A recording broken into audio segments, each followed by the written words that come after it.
لقمان علیہ السلام ایک اللہ کے ولی گزرے ہیں. ظاہر رنگ کے کالے تھے مگر اللہ کے ہاں بڑے مقام والے تھے. حبشی تھے. میری ان کی بستی کے لوگوں سے ملاقات بھی ہوئی جس بستی میں وہ رہتے تھے. وہ شہر ابھی تک ہوگا اسی نام کے ساتھ. بہرحال وہ حبشی تھے یعنی کالے تھے رنگ کے. وہ اپنے بچے کو نصیحتیں کرتے تھے اور ان کی نصیحتیں اللہ تعالیٰ کو اتنی اچھی لگیں کہ سورت لقمان اور اس میں ان کی بچے کو نصیحتوں کو قرآن مجید کا حصہ بنا دیا. کتنی اللہ کو پسند ہوتی ہیں وہ چیزیں. انہوں نے اپنے بچے کو ہزاروں نصیحتیں کی. بعض کتابوں میں تو 6000 لکھی ہوئی ہیں, بعض میں 4000 لکھی ہوئی ہیں. چلو 4000 ہی سمجھ لیتے ہیں ہم مثال کے طور پر. تو ایک موقع پر انہوں نے اپنے بچے سے ایک بات کی جو آج آپ کو سنانی ہے. فرمان لگے کہ بیٹے میں نے 4000 نصیحتوں میں سے 4 کو تمہارے لیے چن لیا. کیوں جی؟ کتنے میں سے کتنے کو چن لیا؟ 4000 میں سے 4 باتوں کو تمہارے لیے چن لیا. وہ میری سب نصیحتوں کا لب لباب ہے. تو بھئی اہم باتیں ہوں گی نا. تو بیٹے نے پوچھا کہ ابو وہ کون سی؟ فرمایا احفظ 40 فی 40. 4 موقعوں پر 4 چیزوں کی حفاظت کرنا. 4 موقعوں پر 4 چیزوں کی حفاظت کرنا بیٹے.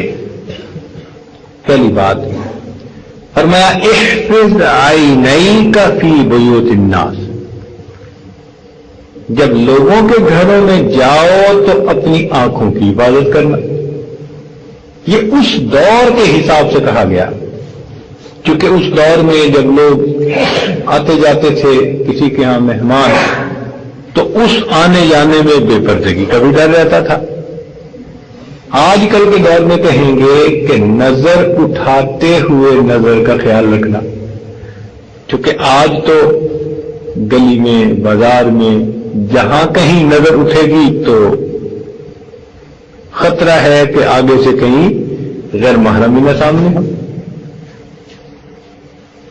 تو مقصد کیا تھا کہ اپنی نگاہوں کی حفاظت کرنا. یہ آج کل کے نوجوانوں کے لیے ایک بہت بڑی نصیحت ہے. اب مدارس کے طلباء پتہ کیا کرتے ہیں کہ سارا دن تو مدرسے میں رہے بند, عصر کے وقت یہ ایسے نکلتے ہیں جیسے بکریوں کو باندھا ہو نا کسی نے اور چھوڑ دیں تو وہ بھاگتی ہیں. یہ بھی بازاروں کی طرف بھاگتے ہیں. ان کا پھر مدرسے میں دل نہیں لگتا. پھر یہ کسی دکان پہ جائیں گے, بازار میں جائیں گے اور وہاں بیٹھ کر یہ تماشا کریں گے. یہ جو تماشا ہے نا اس نے پورے دن کی پڑھائی کے نور پر پانی پھیر. جو کچھ حاصل کیا ہوتا ہے نا پورے دن میں مسجد میں رہ کر, وہ عصر سے مغرب بازار کے اندر جا کر بیٹھنے سے پوری کی پوری نعمت ضائع ہو جاتی ہے. پھر آ کے کہتے ہیں جی حضرت کچھ بتائیں, سبق یاد نہیں ہوتا. کیسے سبق یاد ہو؟ جہاں عصیان ہوگا وہاں نسیان ہوگا. جہاں عصیان ہوگا وہاں نسیان ہوگا. پھر سبق یاد کرتے ہیں, سبق یاد نہیں ہوتا. اس گناہ کی ظلمت سامنے آتی ہے. تو فرمایا کہ اپنی نگاہوں کی حفاظت کرنا یہ پہلی نصیحت. اور دوسری نصیحت فرمائی کہ احفظ لسانک فی مجالس الناس. جب لوگوں کی مجلس میں بیٹھو تو اپنی زبان کی حفاظت کرنا. بھئی اکیلے بیٹھ کے تو زبان کی حفاظت کی ضرورت نہیں. اکیلے میں بیٹھ کے تو گالیاں وہی بکے گا نا جس کا دماغ خراب ہوگا. عام بندہ تو چپ ہی رہتا ہے اکیلے میں. زبان کا مس یوز کب ہوتا ہے؟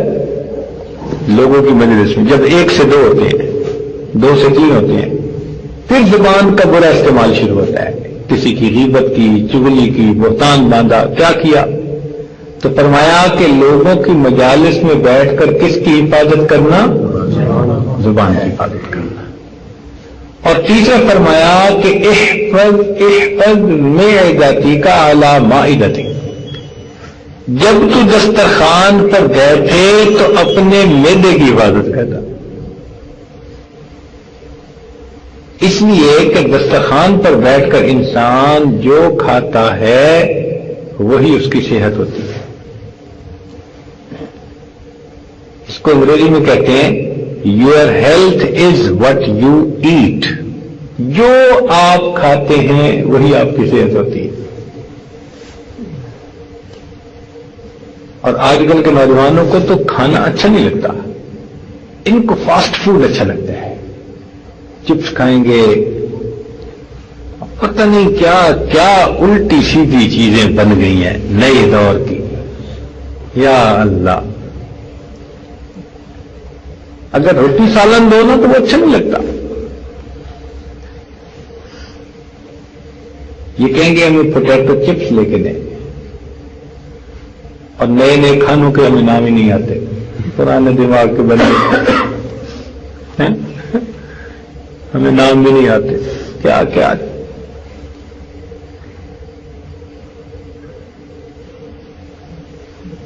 تو فرمایا کہ بیٹے دسترخوان پر اپنے میدے کا خیال رکھنا.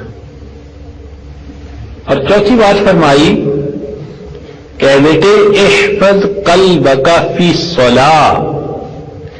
جب نماز پڑھنے کا وقت ہو تو اپنے دل کی حفاظت کرنا کہ دل میں وساوس کوئی نہ ہے. اور واقعی جب بندہ نماز پڑھنے کھڑا ہوتا ہے نا تو ایسی ایسی باتیں یاد آتی ہیں جو آگے پیچھے یاد ہی نہیں آ سکتی. ایک بندہ کہیں پیسے رکھ کے بھول گیا، یعنی خزانہ کہیں دبا کے بھول گیا، اب اسے یاد نہیں آتا تھا. تو وہ آیا امام اعظم ابو حنیفہ رحمۃ اللہ علیہ کے پاس. ماشاءاللہ وہ تو اتنے ذہین تھے کہ کیا بات ہے. کہنے لگا حضرت مجھے یاد ہی نہیں آ رہا میں نے کہاں رکھا. تو میں 2 رکعت نفل پڑھا. ان کو پتا تھا کہ 2 رکعت نفل پڑھے تو بس فوراً اس کو نماز کا خیال نہیں رہتا، سب باتیں یاد آ جاتی ہیں. تو فرمایا کہ بیٹے نماز میں اپنے دل کا لحاظ رکھنا، یعنی خیال رکھنا، تاکہ اس میں کوئی وساوس خیالات باہر کے نہ آ سکے. تو بھائی یہ 4 باتیں عزیز طلباء ان کی پوری نصیحتوں کا نچوڑ ہے. اب آپ ذرا مجھے گنوا دیں 4 باتیں کون سی ہیں؟ آنکھوں کی حفاظت، زبان کی حفاظت، معدے کی حفاظت، اور نماز کے اندر.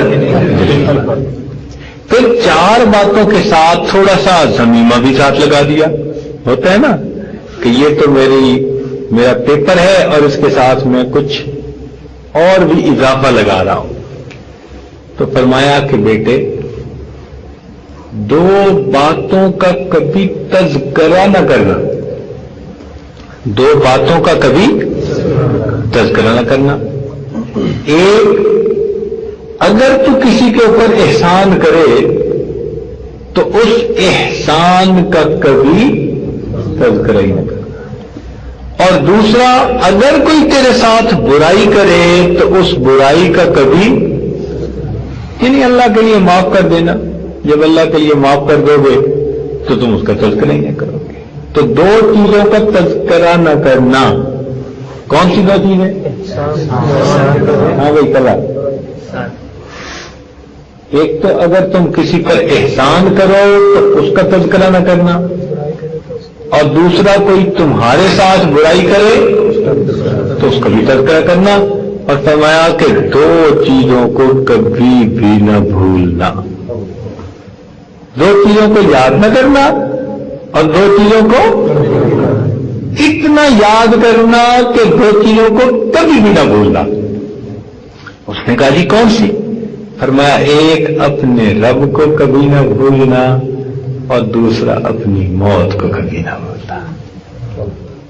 ایک اللہ تعالیٰ کو کبھی نہ بھولنا اور دوسرا، اور واقعی بات 100% سچی ہے، جو شخص ہر وقت اللہ تعالیٰ کو یاد رکھے اور ہر وقت اپنی موت کو یاد رکھے، وہ بندہ اپنے راستے سے کبھی بھی نہیں پٹڑی سے اتر سکتا۔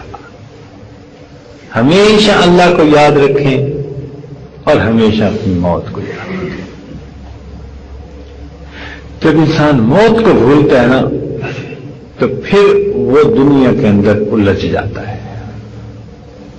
اس لیے فرمایا اذکروا حازم اللذات الموت، لذتوں کو توڑ دینے والی چیز موت کو یاد رکھو۔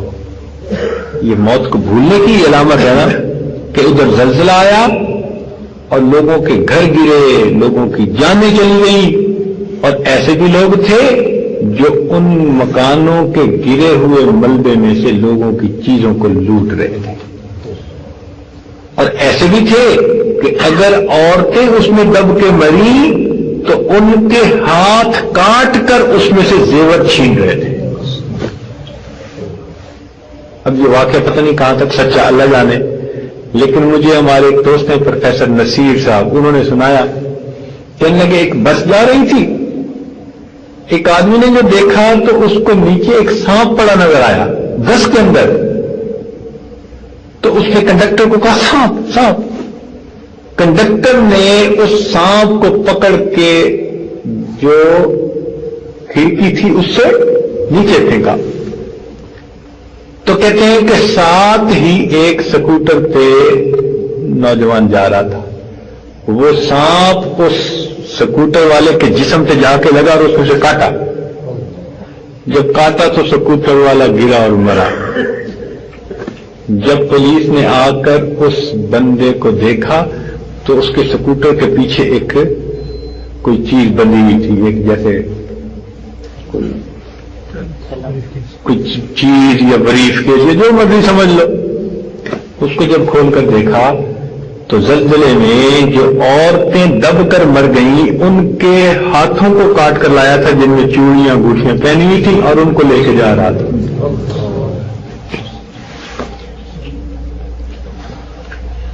اب بتاؤ کہ کیسا پتھر دل ہوگا کہ مری ہوئی ملبے میں دبی ہوئی عورتوں کے ہاتھوں کو وہ کاٹ رہا ہے، کس لیے کہ اس میں سے اس نے چوڑیاں اور انگوٹھیاں اتارنی ہیں اور ان کو وہ اپنے بریف کیس میں بھر کے لے جا رہا۔ جب انسان اپنی موت کو بھول جاتا ہے تب وہ اس قسم کی حرکتیں کرتا ہے۔